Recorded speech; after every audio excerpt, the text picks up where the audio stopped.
À l'arrivée du printemps, Aurélie ne fait ses courses qu'au rayon fruits. Dans son panier, du raisin et toujours du raisin. Je pense que j'ai raison de manger du raisin, ça me nettoie. Je fais une cure de 1 semaine où je mange en moyenne 2 kilos de raisin par jour. Et voilà, c'est mon nettoyage de printemps à moi. L'objectif, c'est de drainer au niveau intestinal et je peux vous dire que ça marche.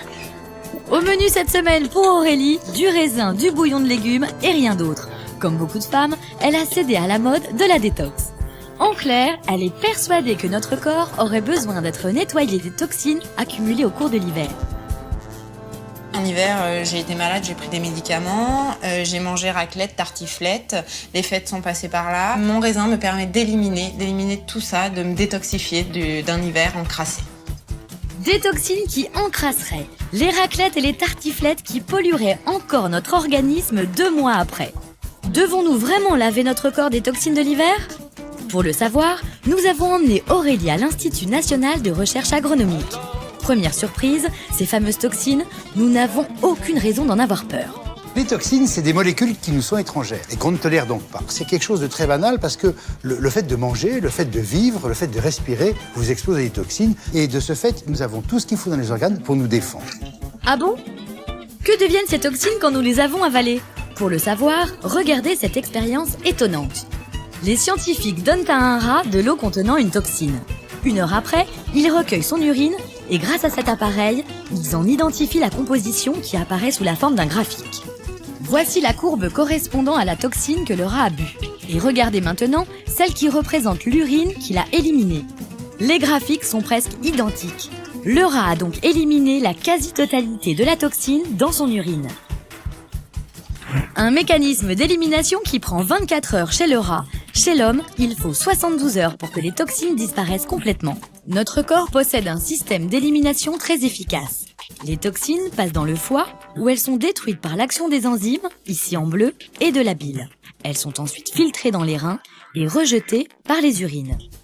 L'idée que ça s'accumule pendant l'hiver et qu'au printemps, il faut faire une cure de jouvence avec des tas de choses qui vont les laver, je suis désolé, c'est pas vrai. Faire un régime détox pour nettoyer son corps n'a donc aucun fondement scientifique. Pour vivre normalement, vous avez besoin de tas de choses. Et ces choses, vous les trouvez avec toute la variété des aliments qui sont à votre disposition. Alors adieu la cure de raisin. Le printemps nous offre des aliments qui vont booster notre organisme en aidant notre foie et nos reins à bien fonctionner. Nous sommes au marché de Nyons, dans la Drôme, en compagnie de Caroline Joliveau, nutritionniste. Désormais, on en a fini avec les aliments d'hiver. Au printemps, on passe au vert. Alors pourquoi la verdure, c'est super important ? On va retrouver le bagage qu'on attend du printemps, ce qui va vraiment nous sortir de l'hiver. Ça nous apporte les oligo-éléments, les vitamines, les minéraux. Ça vient de pousser, donc c'est tout beau, tout neuf, tout frais.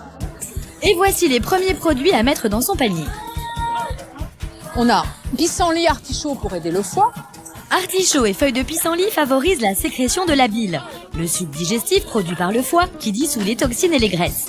Quant à l'asperge, l'acide aminé qu'elle contient stimule les reins. Attention, si la fonction rénale n'est pas bonne, à ce moment-là, il ne faut absolument pas prendre d'asperges. Faites contrôler par votre médecin que les reins fonctionnent bien.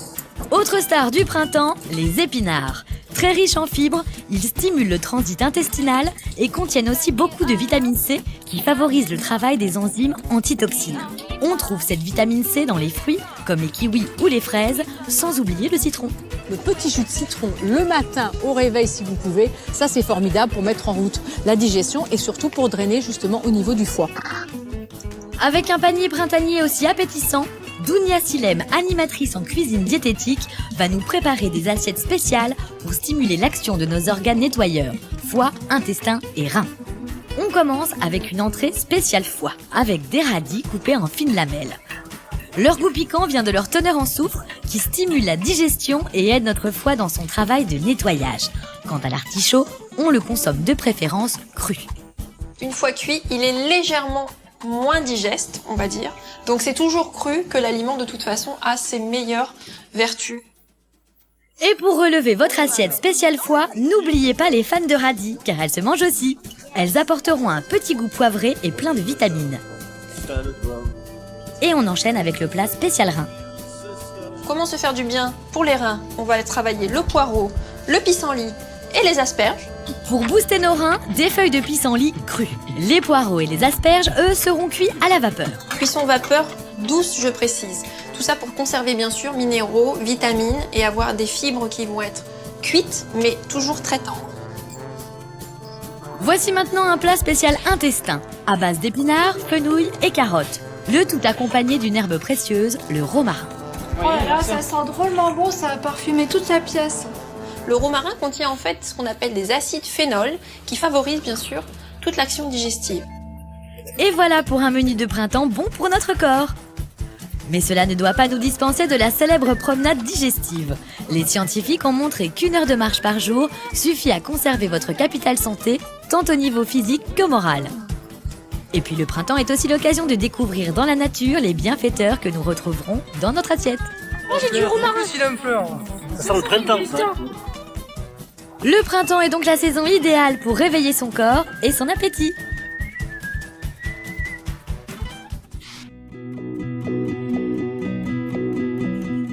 Chaque année, avec les beaux jours, vous êtes pris d'une envie de grand ménage.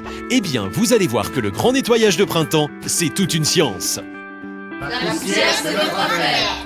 Car à vouloir trop bien faire, on commet presque tous des erreurs. Alors nous allons vous dire comment vraiment tout faire briller du sol au plafond pour assainir votre maison, tout en faisant du bien à votre santé.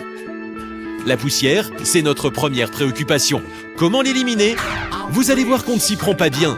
Fabien Skinazi est médecin biologiste. La poussière, il la traque dans les moindres recoins.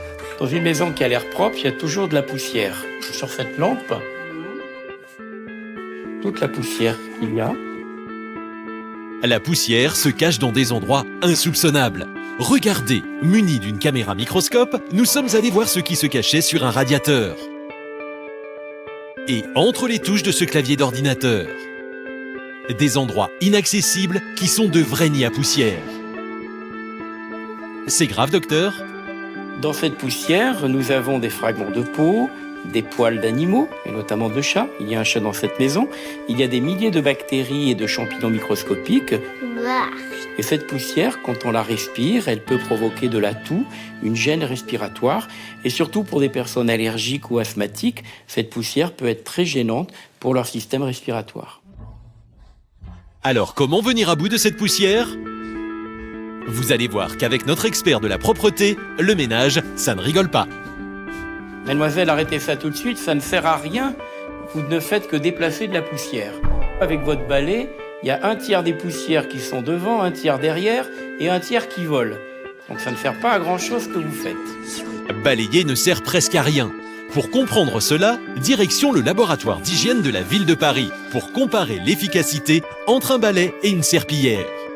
Pendant 3 minutes, nous allons enlever la poussière grâce à ces deux méthodes.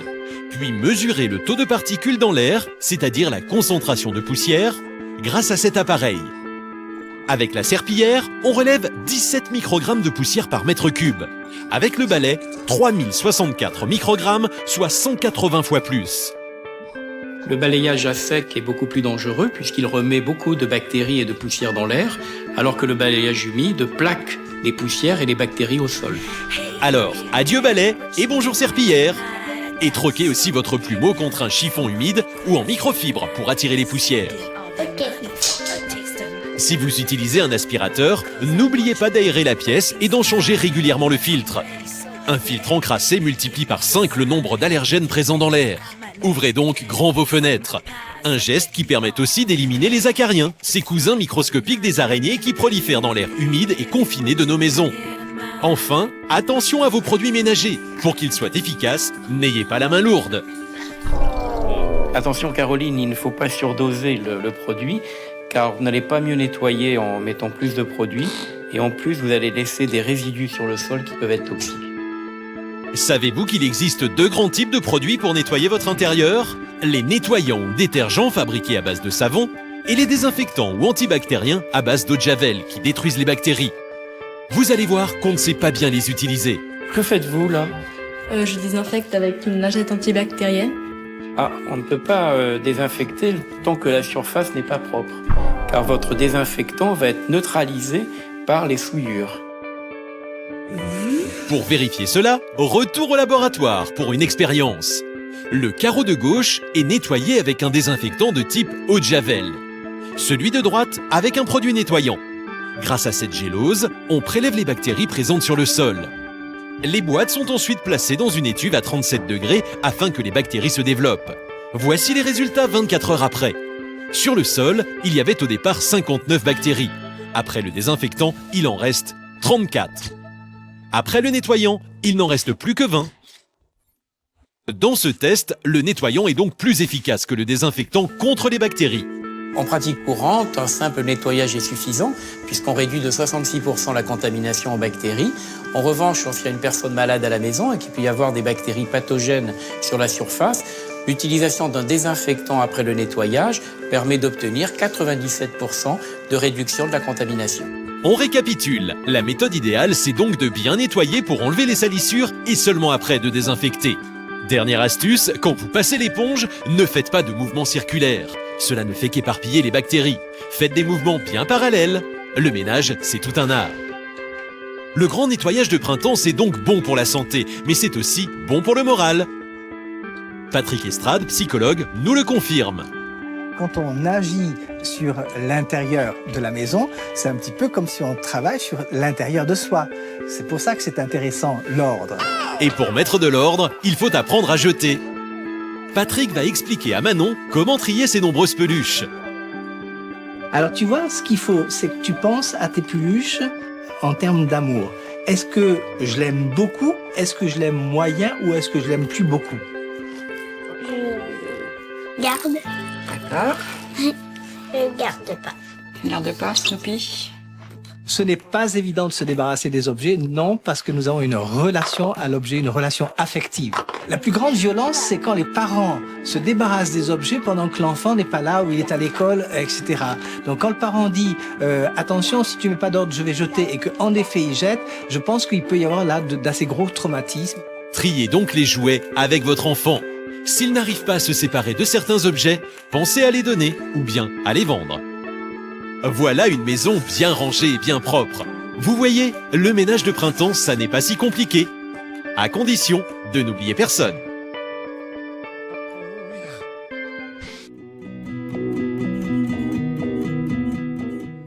C'est le printemps, les jours rallongent et le soleil revient. Le moment idéal pour effacer la fatigue de l'hiver et lutter contre les petits stress de tous les jours. Comment? En positivant. Grâce à E = M6, vous allez découvrir pourquoi positiver est bon pour la santé et surtout connaître les techniques des scientifiques pour augmenter votre dose de bonheur au quotidien. Voici Jacques Fradin, spécialiste en psychologie et neurosciences. Grâce à lui, nous allons comprendre pourquoi l'optimisme est bon pour la santé. Les personnes optimistes sont en meilleure santé que les personnes stressées. Tout simplement parce que trop de stress affaiblit le corps. Il est clair que lorsque le stress dure, il désorganise certaines fonctions vitales qui, à long terme, créent des maladies immunitaires, des infections, de l'asthme. Pourquoi le stress nous rend-il malades? Il déclenche dans le cerveau la sécrétion de deux hormones, l'adrénaline et le cortisol, les hormones du stress. À trop haute dose et trop régulièrement sécrétées, ces hormones deviennent toxiques pour le corps. Elles réduisent l'action des globules blancs de notre système immunitaire. Voilà pourquoi, en étant moins stressés, les personnes optimistes sont en meilleure santé. Et la bonne nouvelle, c'est que le stress, on peut le combattre par la pensée, car on peut stimuler la zone du cerveau spécialisée dans la résolution des problèmes, le cortex préfrontal gauche. C'est ce que font depuis des siècles les moines tibétains en méditant. Cela ne vous semble pas sérieux? Écoutez plutôt. L'étude américaine réalisée par l'équipe de Richard Davidson sur les moines tibétains a montré, avec des techniques d'imagerie cérébrale, que lorsque les moines tibétains méditent, la partie préfrontale gauche de leur cerveau est particulièrement activée. Et ces scientifiques ont aussi découvert que cette zone du cerveau est beaucoup plus active chez les optimistes. Comme les moines bouddhistes, avec un entraînement régulier, on peut réussir à stimuler cette zone. Comment? C'est ce que nous allons vous montrer. Oh non, j'ai plus de café. Ah bah ça continue, y a plus de sucre. Comme la majorité d'entre nous, Audrey a plutôt tendance à voir le verre à moitié vide qu'à moitié plein. Alors pour l'aider à voir la vie du bon côté, Jacques Lecomte, docteur en psychologie, va lui donner quelques conseils pratiques. Tout d'abord, il va mesurer son niveau d'optimisme avec un questionnaire validé scientifiquement. Exemple, vous vous sentez épuisé depuis quelque temps. Soit je n'ai jamais l'occasion de me détendre, soit cette semaine j'ai été exceptionnellement occupé. En 48 questions, Jacques Lecomte va donc tenter de cerner la personnalité d'Audrey. Et voici le résultat. Vous avez plutôt une vision pessimiste de vous-même, de la vie en général. Mais pas d'inquiétude, tout n'est pas perdu. 50% de notre niveau de bonheur est déterminé par la génétique. C'est notre aptitude naturelle à être optimiste. Nos conditions de vie, elles, joueraient à seulement 10%. Donc la bonne nouvelle, c'est qu'il reste 40% effectivement qui dépendraient de notre propre comportement, ce qui montre bien qu'on n'est pas démuni face au bien-être. 40% de notre niveau de bonheur dépend donc de cette fameuse zone du cerveau sur laquelle nous pouvons agir. Comment ? Voici 3 exercices de base qui, répétés régulièrement, vont vous aider à vraiment positiver. Premier exercice, écrire chaque soir dans un cahier 3 événements positifs de la journée. Je me suis fait plaisir, j'ai mangé une bonne tarte aux fraises. J'ai fait du shopping. Une technique qui permet donc d'enregistrer pendant notre sommeil les moments positifs de la journée. Second exercice, écrire et exprimer sa gratitude. En clair, savoir dire merci. Je voulais encore te remercier vivement d'avoir fait tous ces kilomètres. Et dire merci, c'est aussi bon pour l'estime de soi. Quand quelqu'un nous fait du bien, nous veut du bien, eh bien ça renvoie à nous-mêmes, ça renvoie au fait que pour cette personne, j'ai de l'importance et finalement, d'une certaine manière, je suis apprécié, voire je suis aimé. Et ça, évidemment, c'est très important pour notre estime de soi, pour le sentiment de bien-être. En pratiquant ces exercices au moins 3 fois par semaine, vous augmenterez votre optimisme et au bout d'un mois, les résultats se feront déjà sentir. Pour consolider cet optimisme, les scientifiques ont mis au point un exercice étonnant. Alors il y a un petit exercice très simple, l'expression faciale des émotions. On l'appelle aussi exercice du stylo entre les dents. Regardez, nous avons reconstitué une étude réalisée en 2002 par des chercheurs en psychologie à l'hôpital de la Pitié à Paris. Un dessin animé est projeté à des volontaires. Dans leur bouche, un stylo. Le premier groupe tient le crayon entre ses dents, ce qui pousse les traits de leur visage à esquisser un sourire. A l'inverse, le second tient le stylo entre ses lèvres, ce qui force les traits du visage à grimacer. Les participants doivent ensuite noter de 1 à 10 le plaisir procuré par le dessin animé. Résultat, les personnes au sourire forcé ressentent un plaisir plus intense. La mimique faciale envoie des informations à notre cerveau lui disant « je suis en train d'apprécier quelque chose, puisque je souris, c'est donc que j'apprécie. » Et le cerveau renvoie à l'organisme lui-même la sensation de cette émotion. Si j'ai la mimique du bien-être, du sourire, je suis plus satisfait. Et si j'ai la mimique de l'irritation, mon cerveau me dit « tu es irrité » et je t'envoie l'émotion d'irritation. Le soir, chez vous, devant la télévision, 15 minutes, le stylo entre les dents, vont vous mettre de meilleure humeur. C'est incroyable, mais ça marche. Audrey s'est appliquée pendant 1 semaine à faire ses exercices. 7 jours plus tard, voyons le résultat. J'ai passé une très bonne semaine, alors je sais pas si effectivement ça a développé en moi le syndrome du bonheur. C'est ce que nous avons voulu savoir en lui faisant repasser le test de personnalité pour mesurer son niveau d'optimisme. Cette fois-ci, les réponses optimistes sont 2 fois plus nombreuses que les réponses de type pessimiste. En seulement 1 semaine, Audrey est devenue 2 fois plus optimiste. Comme quoi, voir la vie en rose, ça s'apprend.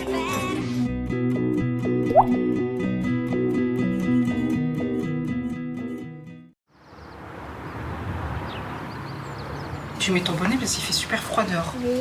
Allez, mets ton bonnet, hop, on y va. Oh, tu m'as cassé les yeux. Bisous. Chaque matin, Allez, travaille bien. Allez, on y va. après le départ de toute la famille, Mounia, 41 ans, s'adonne à l'un de ses plaisirs.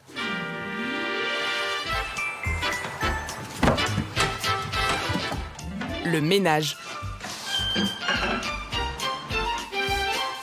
Vous êtes très rapide, hein? Oui. C'est l'habitude. 30 minutes le matin, 30 minutes le soir. Bon, là, le lit est fait. Mais comme c'est mon mari qui le fait chaque matin, j'aime bien apporter ma petite touche perso. En tout, 5 heures de ménage par semaine pour faire briller ses 160 mètres carrés sur 3 étages. Et surtout, n'allez pas dire à Mounia qu'elle est maniaque. trouve que avoir une maison propre, saine, et voilà, c'est un peu comme son corps. Voilà, on mange 5 fruits et légumes par jour pour entretenir sa santé. La maison, c'est pareil. Pour être dans une maison voilà, où on se sent bien, où on se sent épanoui, je pense que c'est quand même important de pouvoir l'entretenir régulièrement. Pour gagner en efficacité, cette maman de 3 enfants a développé des astuces bien à elle. Ça permet de pouvoir retirer les petits résidus qui ne s'aspirent pas avec l'aspirateur, notamment les poils de chat, des cheveux. Donc, je vais simplement diffuser au niveau des grilles et toutes les poussières vont être repoussées vers le bas. Son savoir-faire, Mounia le partage sur les réseaux sociaux. Elle a publié plus de 280 vidéos en 6 ans. Coucou les filles, je suis super contente de vous retrouver aujourd'hui pour une nouvelle vidéo. Et aujourd'hui, on va parler de ménage. Et certaines affichent plus de 800 000 vues. Le vinaigre va permettre de désinfecter la surface, puis l'huile d'olive va permettre vraiment de nourrir et faire briller le bois. Cette ancienne commerciale poste au minimum une vidéo par semaine. Elle a créé sa chaîne en 2016. Donc pour dépoussiérer un abat-jour, rien de plus simple, je vais utiliser un rouleau adhésif. À l'origine, pour partager son quotidien de maman. Lorsque je suis tombée enceinte de mon premier garçon, c'est là que j'ai découvert donc, les vidéos mode, les vidéos beauté. Et ensuite, j'ai découvert les vidéos organisation et les vidéos ménage. Mais c'était essentiellement des vidéos ménage d'américaines. En France, c'était vraiment pas connu du tout. Et du coup, je me suis dit, pourquoi pas filmer une routine ménage avec moi en action, en train de faire le ménage, montrer les différentes tâches que je fais au quotidien. Ça a explosé, il y a eu un engouement assez impressionnant et j'ai continué dans cette lancée. Selon une étude, les femmes passent 2 fois plus de temps à faire le ménage que les hommes. D'ailleurs, 80% des abonnés de Mounia sont des femmes, comme cette mère de famille qui vient de lui envoyer cette vidéo. Ça fait plaisir à voir parce qu'il y a toujours plein de positivité. Je veux dire, voilà, ça fait pas plaisir de faire des tâches ménagères, hein. Ces routines ménage, on le fait parce qu'on doit le faire. Mais quand c'est fait comme ça avec le sourire et qu'on voit qu'il y a de la motivation dans ce qu'on partage, que ça motive des personnes à prendre soin de leur intérieur, ça fait vraiment plaisir. Aujourd'hui, la publicité sur sa chaîne lui permet de gagner environ 2 000 € net par mois.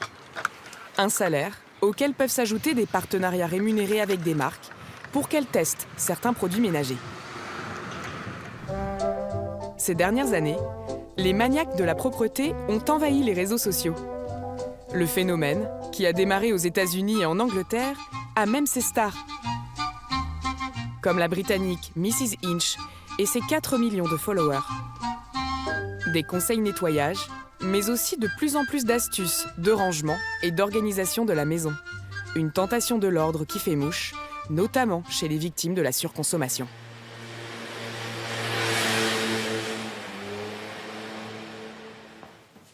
Céline, 46 ans, a un problème de taille. Alors, là, on a une première partie de mon dressing. Donc, là, c'est censé être des robes un petit peu de sortie, des pulls un peu accessibles et des sweats. Voilà. Ici, là, c'est censé être le coin des pantalons. Du coup, je ne vais pas forcément axer à ceux qui sont en dessous. En général, je porte ceux qui sont au-dessus, quoi. Cette entrepreneuse dans le textile est passionnée de mode, peut-être trop. Elle conserve tout, même des vêtements qu'elle portait pendant ses études. Bon, là, c'est clair. C'est les sous-vêtements. Là, a priori, on est bon. Même si c'est pas bien rangé, en tout cas, c'est là, ils sont là. Mais là, on voit qu'il y a plus de place et surtout que je n'ai pas du tout accès à ce qu'il y a derrière. Voilà. En tout cas, ça ne marche pas. Voilà, j'avoue que j'ai peu d'explications. Ah, génial. T'as décidé de trier, de ranger? Enfin. Ce bazar exaspère Olivier, son mari.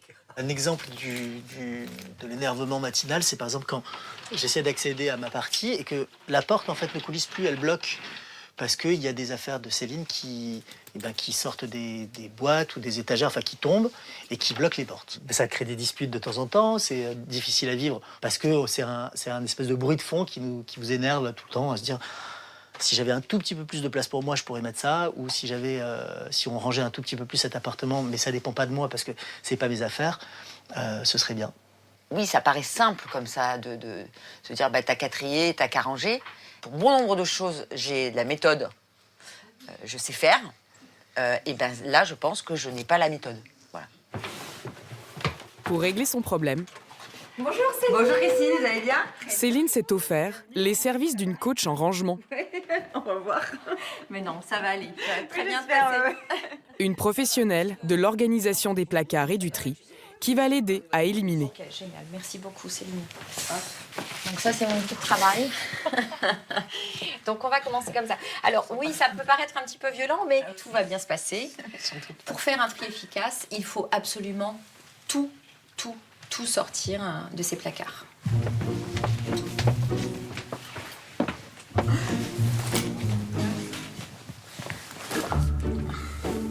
Un petit voyage.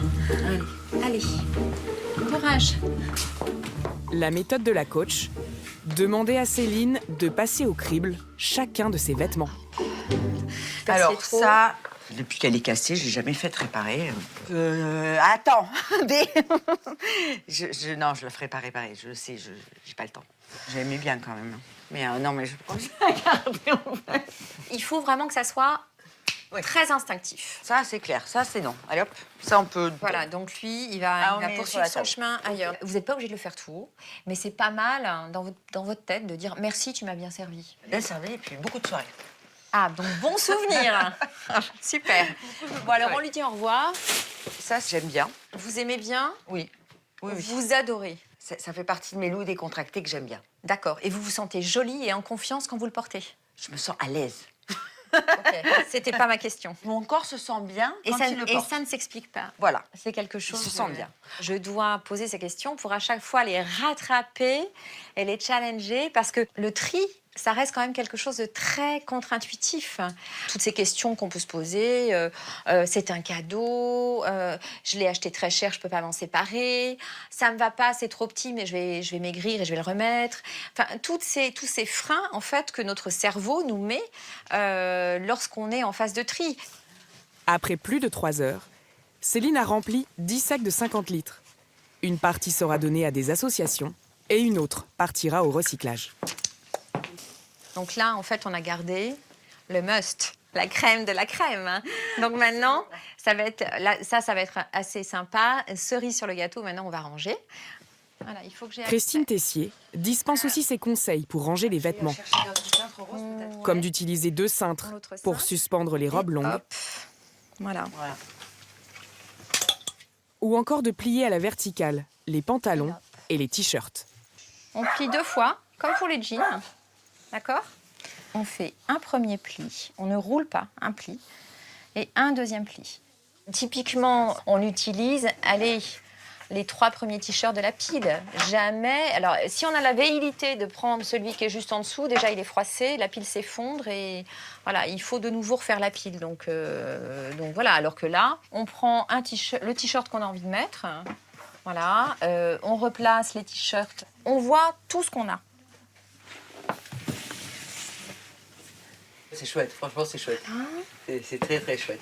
Franchement, je suis contente. J'ai hâte de m'habiller demain matin. Voilà. Je vais pouvoir flâner un peu devant mon dressing et puis choisir une nouvelle tenue. Enfin, non, pas une nouvelle tenue, une tenue que j'avais et que du coup, je vais penser qu'elle est nouvelle. Voilà. Tout est fait pour que ce soit simple, facile. Et là, j'insiste vraiment sur le côté esthétique. Plus c'est joli, plus c'est difficile de revenir en arrière et de mettre le bazar. Voilà. Des astuces utiles, mais loin d'être gratuites.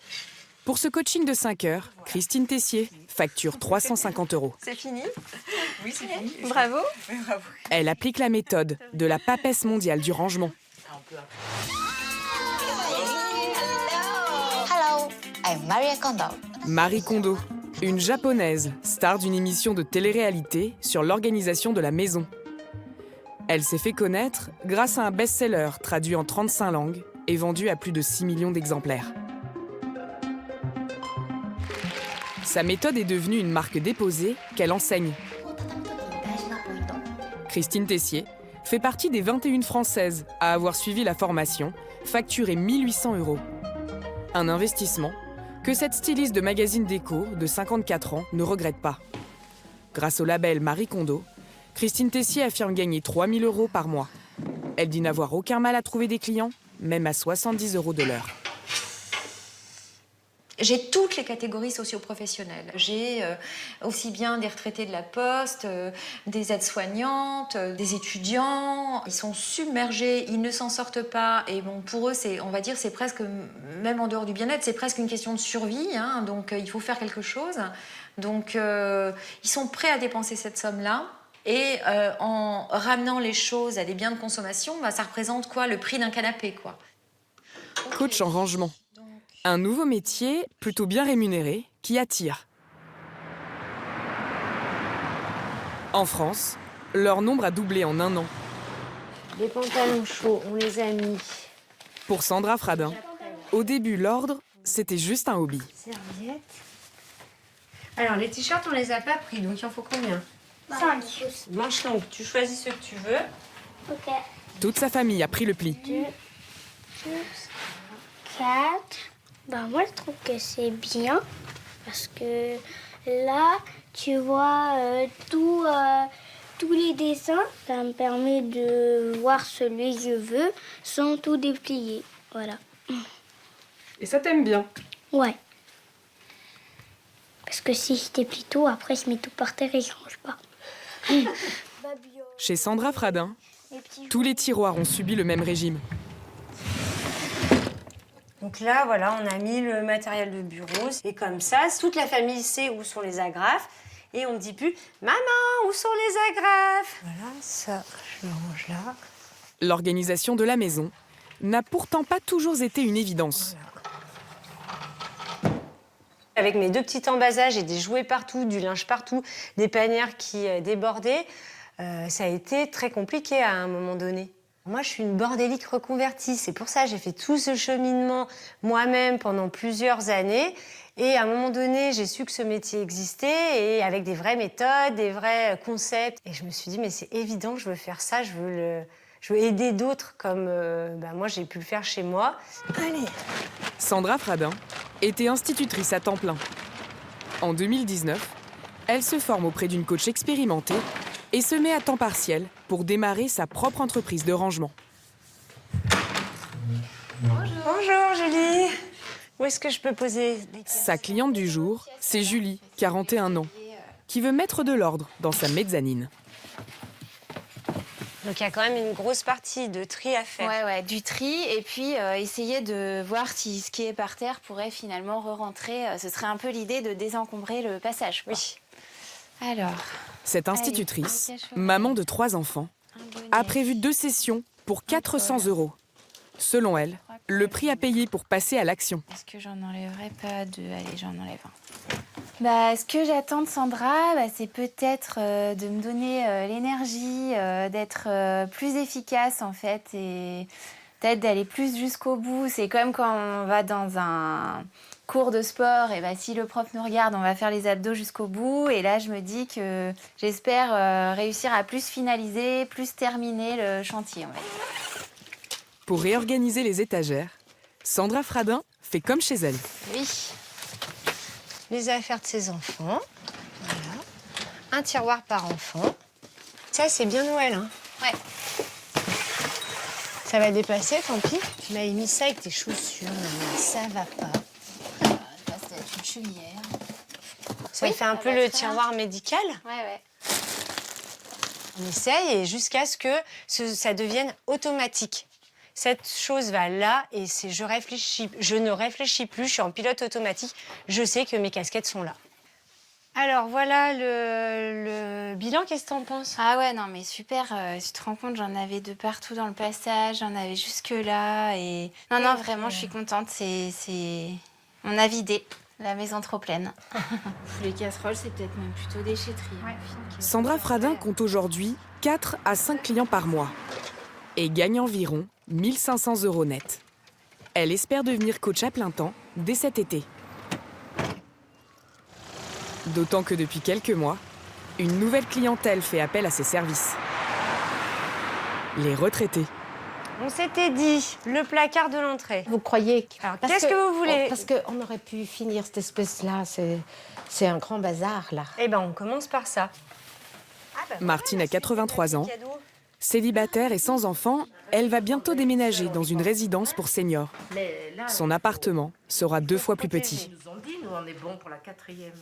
Allez, Martine, on va faire la collection de porte-monnaie. Oui, ah oui, c'est vraiment la collection. D'habitude, je sors tout d'un coup, mais avec Martine, on sort petit à petit. Parce que sinon, elle a une petite tendance à se disperser, à toucher les autres objets, sans avoir pris la décision sur l'objet qu'elle a en main.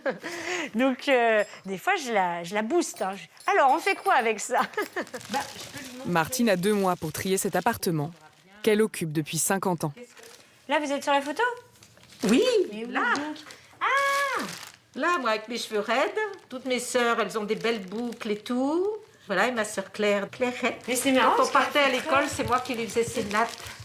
Elle a une telle expérience de vie que tout est souvenir et expérience. Et puis, Martine, elle a eu une vie incroyable aussi. Oui.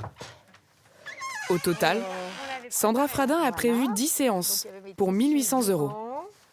Oui, ben évidemment. Tout de suite, j'ai vu que ça correspondrait à une grosse somme. Mais comme je vous dis, il faut savoir ce qu'on veut. Moi, j'ai dit, de toute façon, je ne m'en sortirai pas. Moi, dans ma famille, mes frères et sœurs ne sont pas en état de m'aider. Mes neveux sont aux 4 coins de la France. C'est de toute façon, je n'ai pas le choix. J'ai personne d'autre qui peut m'encadrer et me booster pour finir le déménagement. On va y arriver, Martine, ça c'est Voilà. certain. Le métier de coach en rangement semble avoir de belles années devant lui. Certaines régions le reconnaissent déjà comme un service d'aide à la personne, Une belle table ce qui ouvre droit à une réduction d'impôts.